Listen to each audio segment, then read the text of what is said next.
안녕하세요, 명쾌한 최원장입니다. 무엇을 먹어야 간이 좋아질까? 간경화 간암 식이요법 영상을 명쾌한 최원장 채널에 올렸었는데요. 아무래도 영상이 짧은 데다가 두리뭉실하게 방향성만 제시하다 보니까 질문 폭탄이 떨어지더라고요. 유튜브에 댓글 대신에 데스크로 전화를 하시는 분들도 많았고요. 때로는 알러지 치료에 대한 문의보다 식이요법에 대한 질문이 더 많았다고 하면 과언일까요?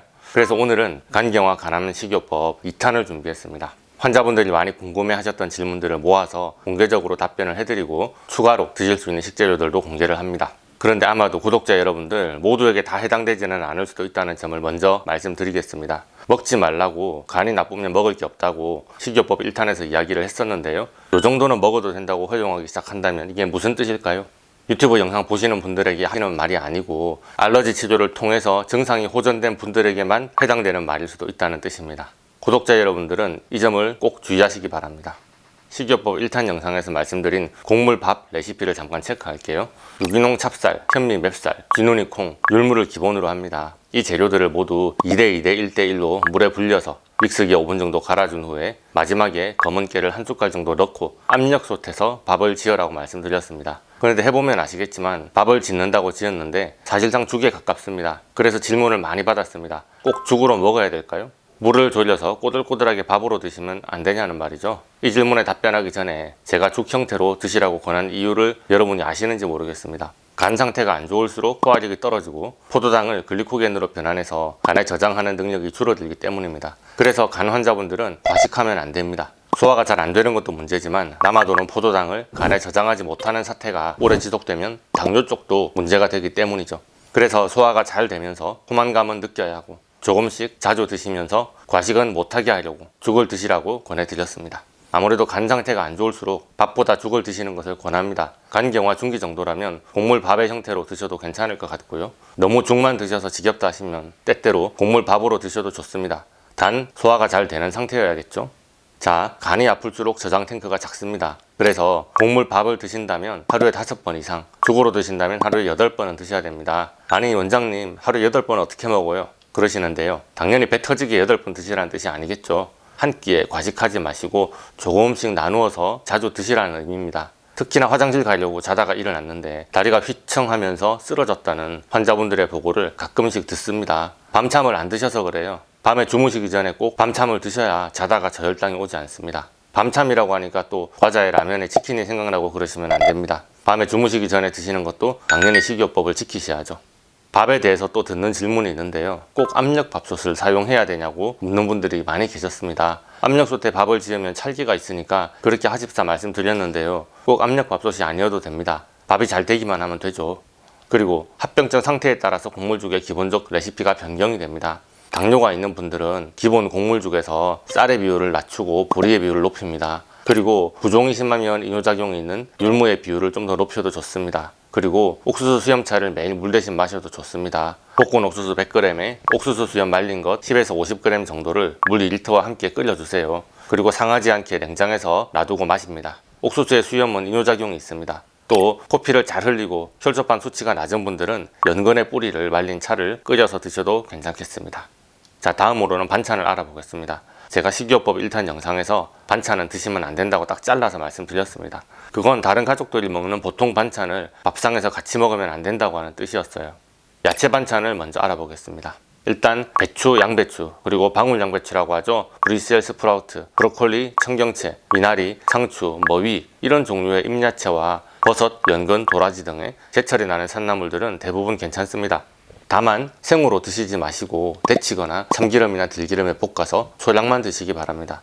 산나물 중에 일본에 약성이 강한 것들이 많습니다. 예를 들어 방풍나물, 오가피나물, 온나물 이런 것들이겠죠. 이런 종류는 반찬이나 식품이 아니라 약으로 분류를 해야 됩니다. 그래서 임의로 드시면 안 되고요. 가급적 우리가 잘 알고 있는 나물과 채소류만을 잘 익혀서 섭취하셔야 됩니다. 익히지 않은 야채에는 파이토케미칼 같은 활성 성분들이 들어있는데요. 이게 원래는 몸에 좋은 성분인데 간이 안 좋으신 분들에게는 간에 부담이 될 수도 있습니다. 알러지가 있는 경우도 정말 많고요. 그래서 생야채는 별로 추천하지 않습니다. 그래서 녹즙이 문제입니다. 녹즙은 익히거나 데쳐서 즙내는 게 아니니까요. 세상에는 딱 2종류의 간 환자가 있다고 했죠. 녹즙이 맞는 간 환자, 녹즙이 안 맞는 간 환자요. 간질환에 녹즙이 좋다고 알려져 있고 체험 사례도 많다고는 하지만 제 느낌에는 그분들이 다 말기 간 환자는 아닌 것 같습니다. 명쾌한 체온장을 찾으시는 환자분들, 특히 말기 간환자분들 중에서는 녹즙 드시고 나을 만한 분들이 별로 안 보였습니다. 저는 그래서 녹즙을 애초에 금지를 시켰습니다. 그래서 명쾌한 체온장 채널 구독자 여러분들께는 녹즙을 추천하지 않았고 레시피도 알려드리지는 않았습니다. 여기서부터는 알러지 치료를 하고 계신 명쾌한 패밀리들만 들으세요. 비타민C 알러지가 치료된 것을 확인한 이후에 녹즙을 드실 수 있는 분들에게만 드시라고 합니다. 기본적인 녹즙 레시피는 유기농 사과와 미나리를 잘 씻어서 1:1로 갈아서 150cc 정도의 녹즙을 1시간 정도 천천히 씹어서 드시면 됩니다. 하루에 2-3번 정도로 제한합니다. 미나리와 사과는 되도록 유기농으로 드셔야 되겠죠? 그렇지 않을 경우에는 농약을 정말 잘 신경 써서 씻어야 됩니다. 사과의 껍질은 두껍게 벗겨내고요. 미나리는 거머리가 많이 붙어있는 경우가 많습니다. 모르고 그냥 막 갈아 먹으면 안 되겠죠? 헹구는 물에 식초를 2방울 넣어서 미나리를 꼼꼼하게 씻으시기 바랍니다. 알러지 치료가 진행될수록 당근이나 연근, 케일 등을 녹즙에 추가할 수 있습니다. 평소에도 간식 삼아서 토마토와 오이를 드실 수 있는데요. 드시라고 했다고 또 무한정 드시는 분들이 계십니다. 오이는 하루에 반 개 정도, 토마토는 하루에 1개 정도만 허용하겠습니다. 또 한 자리에서 토마토를 1개 다 드시는 분들도 계실 겁니다. 조금씩 자주 드셔야 됩니다. 초반에 한 번에 드실 수 있는 토마토는 방울토마토 2개 분량 정도입니다. 조금씩 수시로 드시는 양을 다 합했을 때 하루에 토마토 1개 정도는 드셔도 된다, 그 말이죠. 딸기나 배, 귤 등 다른 과일 먹어도 되냐고 문의하시는 분들도 많으셨는데요. 신맛 나는 과일은 알러지 치료 초기에는 안 됩니다. 신맛 자체에 대해서 알러지가 있는 분들이 많습니다. 단 것도 절대 안 됩니다. 당분을 처리하고 대사하는 곳이 간이기 때문에 간에 무리가 갑니다. 특히 간 경변과 당뇨를 같이 앓고 계신 분들은 아예 과일 생각은 끊으세요. 그래서 일단은 자몽, 귤, 레몬, 한라봉, 배 이런 종류가 다 안 됩니다. 베리류, 특히 블루베리나 딸기 같은 것은 의외로 달지도 않고 시지도 않다고 물어보시는데요. 베리 종류는 씨앗과 껍질이 거칩니다. 그래서 정맥류가 있는 분들이 거친 과일들이 식도를 긁을까봐 걱정되니까 절대 드시면 안 되고요.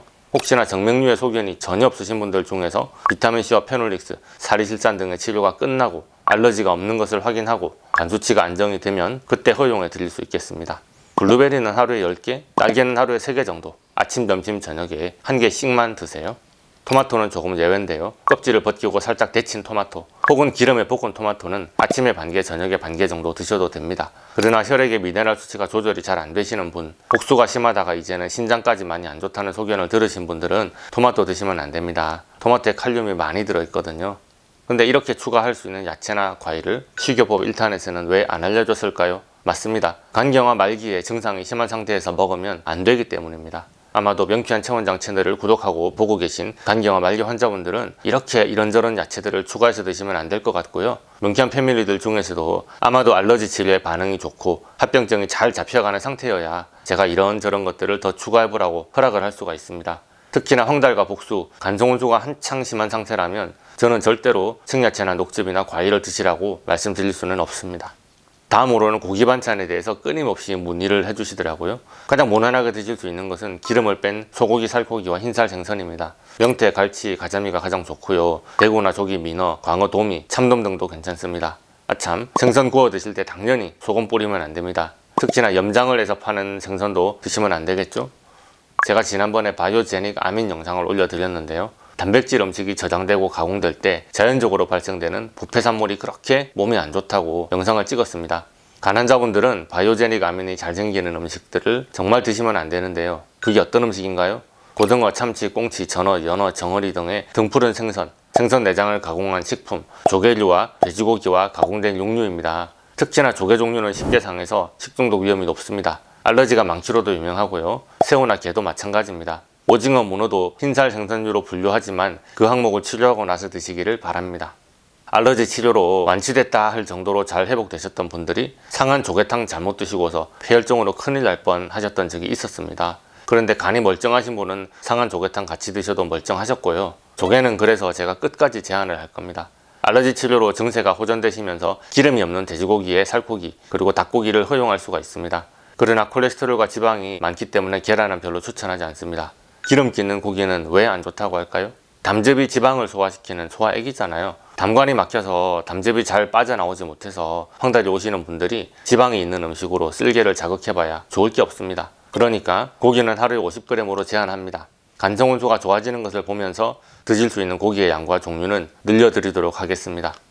다음은 뜨거운 감자, 바로 김치입니다.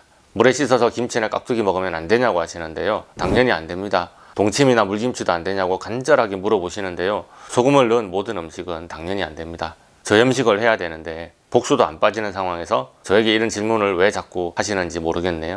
복수가 다 빠지고 합병증 증상이 사라지고 간 수치가 안정되신 후에야 저염식을 조금 완화를 해드릴 거예요. 그러나 최후의 최후까지 드시면 안 된다고 말씀드리는 음식이 있으니 고춧가루가 들어간 음식, 후추, 마늘, 양파 등의 강한 양념이 들어간 반찬류는 절대 허용 안 합니다. 간에 제일 해로운 음식이 화학 첨가물, 그 다음으로 고춧가루 등의 양념 종류입니다. 딱 걸리죠. 김치는 간에 안 좋습니다. 그런데 소금과 고춧가루 안 넣고 무랑 물만 넣고 동치미 담가 먹으면 안 되냐고 묻는 분이 계셨습니다. 세상에 그런 동치미가 있는 줄은 제가 처음 알았습니다만 어쨌든 그렇게 동치미를 하실 수 있다면 그 정도는 드셔도 된다고 허용해 드리겠습니다.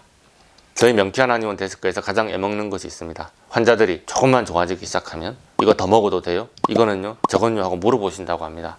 제가 공개적으로 말씀을 드릴게요. 그런 거 물어보실 필요 없습니다. 어느 정도 한도 이상 좋아지기 전까지는 예외는 없습니다. 제가 오늘 여기 올리는 항목들은 전부 다 추가적인 항목으로 초기에 FM 식사법과 알러지 치료를 통해서 체중과 복수의 감소, 황달의 감소, 간성혼수의 감소가 보이고 좋은 컨디션이 유지되기 시작하면서부터 허용이 가능한 것입니다. 이제 잘 아셨죠? 오늘의 영상이 도움이 되셨다면 좋아요, 구독, 알림 설정 부탁드리겠고요. 질문이 있으신 분들은 댓글 달아주시거나 네이버 톡톡으로 문의해 주십시오. 감사합니다.